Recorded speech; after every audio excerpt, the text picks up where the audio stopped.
नमस्कार, स्वागत है साहित्यिक झरोखा चैनल पर। आज हम करेंगे जयसी द्वारा रचित पद्मावत में से नागमती वियोग खंड। जो रानी नागमती है उसके पति राजा रतन सेन सिंहल द्वीप चले गए हैं, उसी विरह अवस्था का वर्णन यहाँ 12 मासा पद्धति में किया गया है। परंतु 12 महीने बीत जाने के बाद भी जब राजा लौट कर नहीं आता तो पति के वियोग में दुखी होकर पक्षियों से उनका पता पूछने के लिए रानी वन में चली जाती है। तो वहाँ पर जाकर वन में किस प्रकार रानी अपने मन के भावों को अभिव्यक्त करती है वो इस पद में कवि के द्वारा दिखाया गया है। तो आइए व्याख्या के माध्यम से जानते हैं। भई पुछारी लीने वनवासु, बैरिन सवती दीने चिलहवासु। भई यानी हो गई है, पुछारी पूछने वाली। कैसे पूछने वाली? जैसे मोरनी कहाँ चली जाती है, वन में चली जाती है या वन में रहती है, उसी प्रकार नागमती ने भी पूछने के लिए, पता जानने के लिए लीने ले लिया है वनवास, यानी वन में चली गई है। क्यों? क्योंकि पक्षी कहाँ मिल रहे हैं उसे, वन में, और उनके माध्यम से वो अपने पति के बारे में जानना चाहती है। वैरिन सवती, जो वैरिन सवती यानी सोत, दीने दे दिया है चिल्ह वासु। चिल्ह वासु होता है एक फंदा या जाल जिसमें पक्षियों को फंसा लिया जाता है। नागमती की सोत कौन है? पद्मावती है। तो नागमती की वैरिन सोत ने उसके पति को वैसे ही फंसा रखा है जिस प्रकार शिकारी अपने जाल में पक्षियों को फंसा लेता है। कैखर बान कैसे पिय लागा, जो घर आवे अबहू कागा। और यहाँ पर अगर देखें तब उसके हृदय में बाण, कौन सा बाण? खर यानी तेज बाण, तेज बाण उसके हृदय में किसका? पिया के वियोग का, पिया के विरह का। जो विरह है वो उसे कैसे लगता है? यहाँ पर बाण के समान लग रहा है, यानी उसका विरह रूपी जो तीव्र बाण है, तेज बाण है, वो उसके हृदय में लगा हुआ है, जो कि बहुत ही कष्टदायक है। जो घर आवे अबहू कागा, वो ये बताती है कि अगर अभी घर आकर कागा यानी कौवा बैठकर बोलने लगे तो हे काग, यदि मेरा प्रिय घर आ रहा है तो तुम क्या करना? उड़ जाना। कि जो घर आवे अबहू, अबहू यानी अभी, हे काग, अगर मेरा प्रिय घर आ रहा है तो तुम यहाँ से उड़ जाना। क्योंकि ये हमारी पौराणिक परंपरा रही है कि मुंडेर पर आकर कौवा अगर बोलकर उड़ जाता है तो इसका मतलब क्या है? कोई अतिथि घर आ रहा है। हारिल भई पंथ में सेवा, वो कहती है कि मैं हारिल पक्षी हो गई हूँ। कैसे? पंथ, मार्ग देखते देखते। जिस प्रकार हारिल पक्षी मार्ग देखता है, उसी प्रकार मैं भी हारिल पक्षी बनकर प्रिय का मार्ग देख रही हूँ। अब जह पठवो कौन परेवा, परेवा यानी पक्षो। अब जह कहाँ, पठवो यानी जाऊँ, कौन किस, परेवा पक्षी के पास, कि मैं अब किस पक्षी के पास जाऊँ जो मुझे अपने प्रिय के आगमन की सूचना दे। धोरी पंडुक कहूँ पिय ठाऊँ, जो चित रोख न दोसर नाऊँ।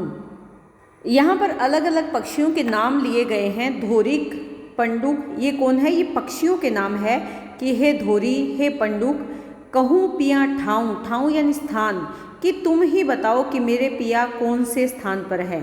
जो चित रोख न दोसर नाऊँ, कि जो मेरे हृदय में, रोख होता है क्रोध या गुस्सा, न नहीं, दोसर नाऊँ। तो वो यहाँ पर क्या कह रही हैं कि अगर मेरे हृदय में, अगर मेरे मन में मेरे प्रिय के लिए हृदय में क्रोध है, लेकिन फिर भी न नहीं है दूसरा कोई भी नाम, यदि मैं मेरे प्रिय के अलावा और किसी को नहीं पुकारती हूँ, मेरे चित्त में, मेरे मन में क्रोध है लेकिन नहीं है दूसरा कोई नाम, कि किसी दूसरे का नाम मैं नहीं ले सकती, क्योंकि मैं राजा रतन सेन से ही प्रेम करती हूँ।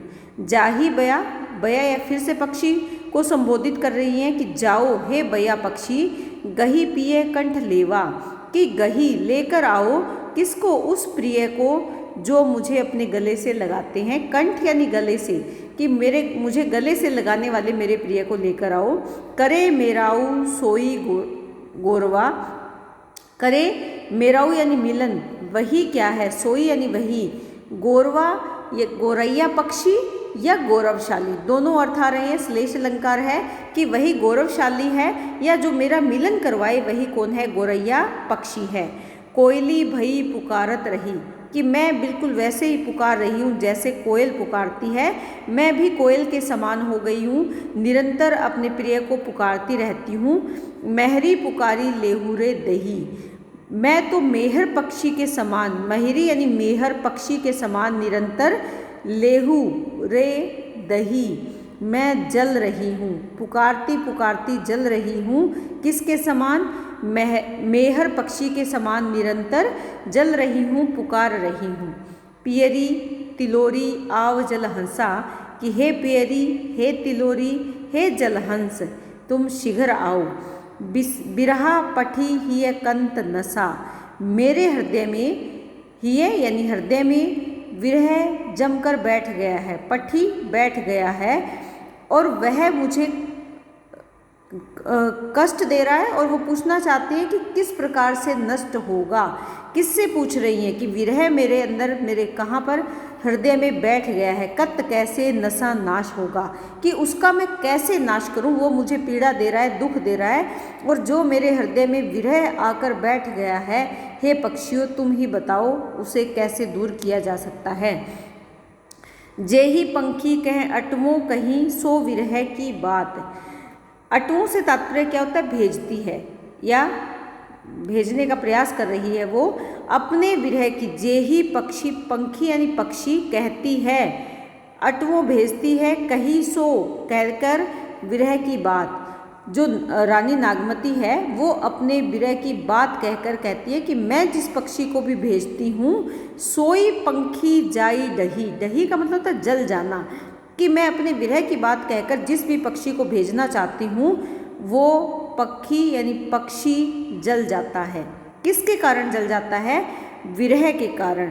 तरिवर होई निपात, और उसका जो वृक्ष है, जहाँ जिस तरवर पर वो बैठता है, वो वृक्ष होई हो जाता है निपात यानी पत्रों से वहीन, पत्तों से वहीन, क्योंकि विरह की अग्नि इतनी ज़्यादा तीव्र है कि जिससे जो पक्षी हैं वो भी रानी की सहायता नहीं कर पाते। रानी अब बेचैन है, व्याकुल है, अपना संदेश भेजना चाहती है, लेकिन रानी स्वयं कहती है कि मैं अपना संदेश नहीं भेज पाती, क्योंकि जिस भी पक्षी को संदेश देकर भेजना चाहती हूँ वो पक्षी जल जाता है, और उस पेड़ के पत्ते भी गिर जाते हैं, और वो पेड़ पत्तों से रहित हो जाता है। किसके कारण, विरह की अग्नि के कारण।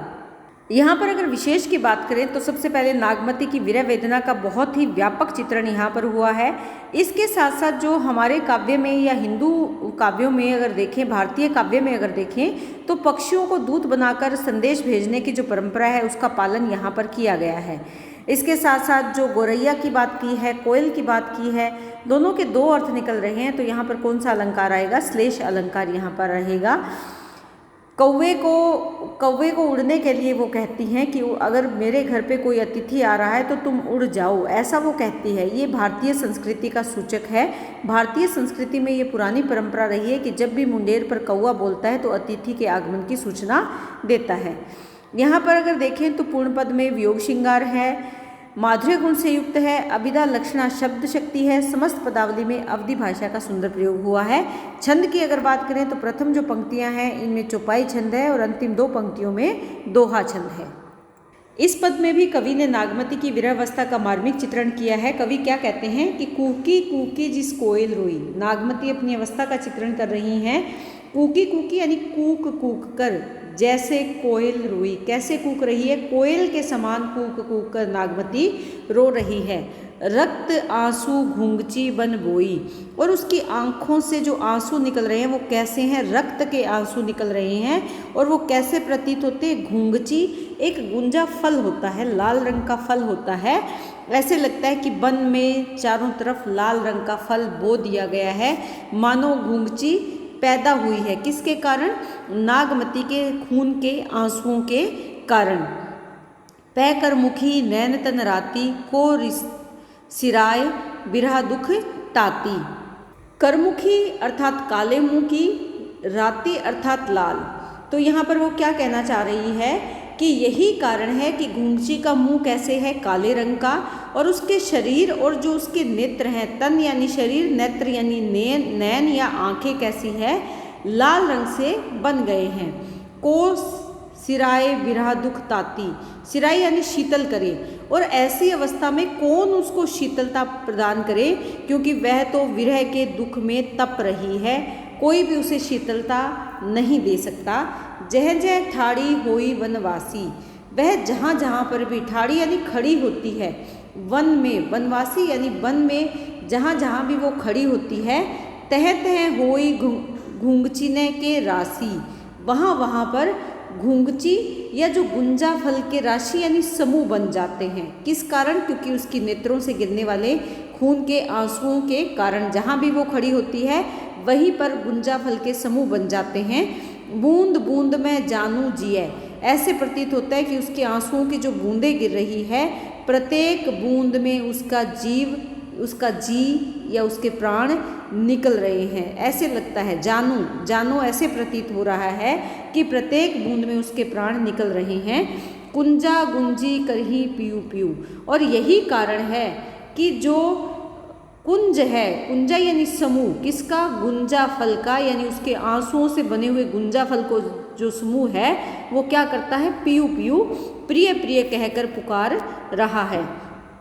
ते ही दुख डहे परास निपाते, निपात यानी पत्तों से रहित, इसी दुख के कारण जल कर, डहे यानी जलना, जो पराश का पौधा है वो भी इसी दुख, पराश या फराश का पौधा भी इसी दुख के कारण पत्तों से रहित हो गया है।